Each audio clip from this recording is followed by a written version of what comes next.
If you're a business owner, offer owner, or entrepreneur, and you're looking to sell your business, should you pay your bills off or should you buy leads? Should you pay your bills off or should you buy leads? This is a fantastic question. Should you buy leads? Should you pay your bills off or should you buy leads? This is a fantastic question. I'm Scott Sylvan, coming to you live from Hawaii, Oahu, on a perfect day to talk about sales and business and a fantastic day to talk about you for consulting secrets. Okay, so there are a lot of plays in the playbook for you to maximize your exit. And I got a question for you. If you're going to exit, is it better to pay off bills or to buy leads? Pay off bills or buy leads? Now, this is my belief. It doesn't mean that you have to do it. You should absolutely take a look and see if it could work for you. My belief is it would make no sense to pay off the bills with the money that's in the bank. It would make more sense when possible and where viable to go out and purchase leads on the open market. And the reason for that is when you sell your business, you're selling at a trailing 12 months. You're selling at a TTM in most instances. And so what that is in the last 365 days, what has this company look like? Has it grown? Has it had more revenue? Has it had more profit?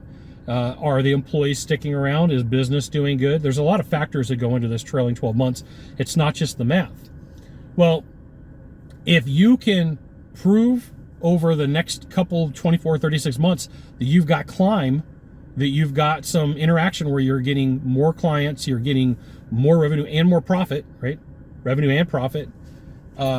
It may help you to hold back and wait till the last minute to pay off any bills. Like acquire as many leads and clients as you can to have the conversations, to have your sales team, yourself, work to sell the products, goods, and services you have. So this is a common conversation that I have with smaller organizations where someone will say, hey, I want to sell my business. And then I go, okay, so what's the strategy you have? Well, I like to pay off all my vehicles at one time. Okay. Well, how much is that in a year that you have in your fleet? And sometimes it's a significant sum. Sometimes it's a couple $100,000. And so my question is, why would we pay cash for those vehicles when you could get some low interest rates, especially if interest rates are low, and use that money instead of paying off the vehicles to go and acquire more people that you could sell to? And I will share with you, in smaller companies, I typically get pushback. In smaller organizations, it's a capitalization issue where somebody said, hey, I don't ever want to have any debt and I'm not going to carry any debt. There's some personal beliefs here. I'm not knocking them, but you do have to figure out, wait, what is the time value of money and the time value of leads and the time value of sales versus me not carrying debt? When you go to sell a business, if it really came down to it, you could probably get a loan to pay off all of the vehicles, all of the debt that you have, and then after the cash out, pay off that loan. There's a lot of different ways to do this. There's a ton of different strategies. But here's the thing. Start thinking in terms of like, what can I do to acquire more clients and acquire more leads versus pay off things like vehicles. If you're looking to sell your business in the next 24 to 36 months and you want some help with the exit, you want some help preparing, you should absolutely reach out to the Deal Hotline, 888-DEAL-919, 888-DEAL-919, and a member of my team will get back to you. No deal is too big. So start thinking in terms of, okay, what can I do to acquire more leads? How to acquire more leads in business? I could probably do some joint ventures. I could probably team up with similar industries that are not competitors.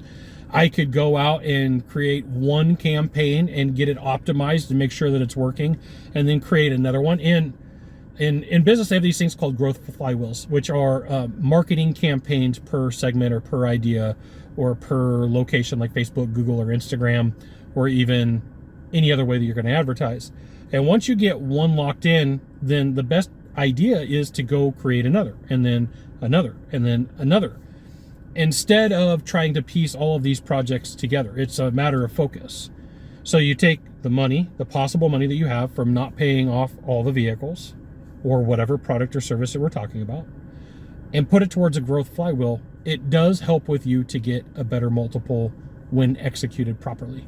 You got one of three things to do from here. Just one of three. Find the subscribe button, click on it, and every time I send out a video, you'll get an update. 2, hit follow. 3, you know what you got to do. Share this video with a friend. I'll see you soon. Aloha mahalo.